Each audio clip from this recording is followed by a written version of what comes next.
Ya pemirsa, mari kita simak bersama informasi terpopuler dari situs cnbcindonesia.com dan yang pertama ini adalah Yaman diserang. Yaman makin membara, sedikitnya 17 serangan menyerbu negeri itu di Saada dan Amran pada hari ini.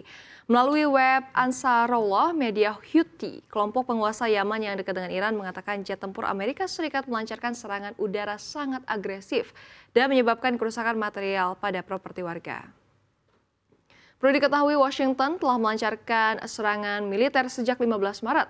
Presiden Donald Trump bahkan berjanji akan menggunakan kekuatan yang sangat besar hingga Houthi berhenti menembaki kapal-kapal di Laut Merah dan Teluk Aden. Kementerian Kesehatan Yaman menyebut serangan sudah menewaskan 53 orang. Pejabat Houthi juga tewas meski tak ada rincian lebih lanjut. Houthi sendiri menargetkan kapal-kapal di Laut Merah dan Selat Aden sebagai protes terhadap perang Gaza dan solidaritas Palestina. Operasinya sempat berhenti ketika gencatan senjata berlaku di Gaza pada Januari lalu, namun kembali terjadi setelah Israel kembali membombardir Gaza pekan lalu.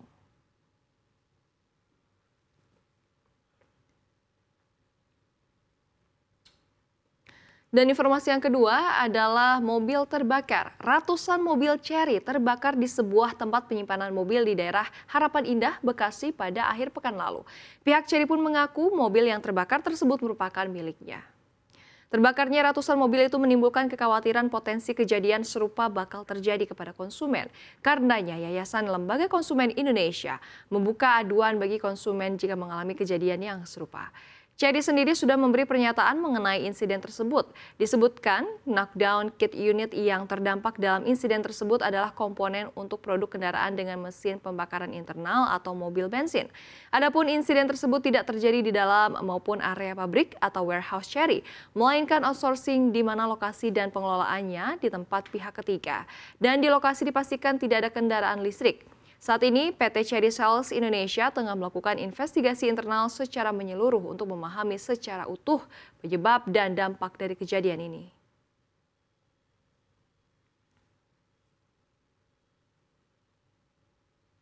Kini kita ke informasi yang ketiga, pemirsa, demo Gaza. Ratusan warga Palestina di Gaza Utara menggelar demonstrasi menuntut penghentian perang dan mendesak Hamas untuk mundur dari wilayah tersebut. Ini merupakan protes terbesar terhadap Hamas sejak konflik dengan Israel dimulai pada Oktober 2023 lalu. Demonstrasi terjadi di Beit Lahia dan kamp pengungsian Jabalia. Para pengunjuk rasa membawa spanduk bertuliskan, "Hentikan perang" dan "Kami ingin hidup damai". Mereka juga menyerukan Hamas keluar sebagai ekspresi kelelahan terhadap konflik berkepanjangan yang memperburuk kondisi hidup di Gaza. Militan Hamas dilaporkan membubarkan demonstrasi dengan paksa dan menangkap beberapa pengunjuk rasa. Mereka menuduh bahwa protes tersebut direncanakan oleh Fatah, saingan politik mereka. Sejak dimulainya kembali operasi militer oleh Israel pada 18 Maret 2025, sedikitnya 700 warga Palestina telah tewas. Sebagian besar merupakan wanita dan anak-anak. Hal ini menambah penderitaan warga Gaza yang sudah lama hidup dalam kondisi sulit. Situasi di Gaza tetap tegang dengan warga sipil yang terus menderita akibat konflik antara Hamas dan Israel.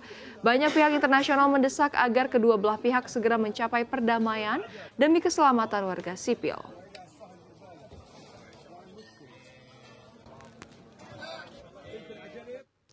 Dan kita ke informasi yang terakhir atau yang keempat, di mana Korea Utara, salah satu negara dengan kekuatan nuklir di Asia, sedang menghadapi krisis ekonomi parah yang berdampak langsung pada kesejahteraan tentaranya. Laporan terbaru mengungkapkan bahwa banyak prajurit mengalami kelaparan hingga terpaksa menjual perlengkapan militer mereka untuk memenuhi kebutuhan hidup. Menurut sumber yang tidak disebutkan namanya, beberapa prajurit baru direkrut mengalami kelaparan yang mendorong mereka menjual perlengkapan militer secara diam-diam. Tindakan ini dilakukan untuk membantu mereka bertahan hidup di tengah kondisi ekonomi yang semakin memburuk. Krisis ekonomi di Korea Utara diperparah oleh sanksi internasional dan kebijakan pemerintah yang membatasi akses terhadap bantuan luar negeri. Situasi ini membuat banyak warga sipil dan militer mengalami kesulitan ekonomi yang serius. Laporan juga menyebutkan bahwa pemerintah Korea Utara sedang berusaha menangani masalah ini dengan meningkatkan pengawasan dan memberikan bantuan terbatas kepada prajurit yang terdampak. Namun upaya ini dinilai belum cukup untuk mengatasi masalah kelaparan yang melanda militer. Situasi ini memicu kekhawatiran internasional terkait dengan stabilitas di Korea Utara, mengingat negara ini memiliki senjata nuklir dan peran strategis di kawasan Asia. Banyak pihak mendorong dilakukannya dialog dan bantuan kemanusiaan untuk siap membantu mengatasi krisis yang sedang berlangsung.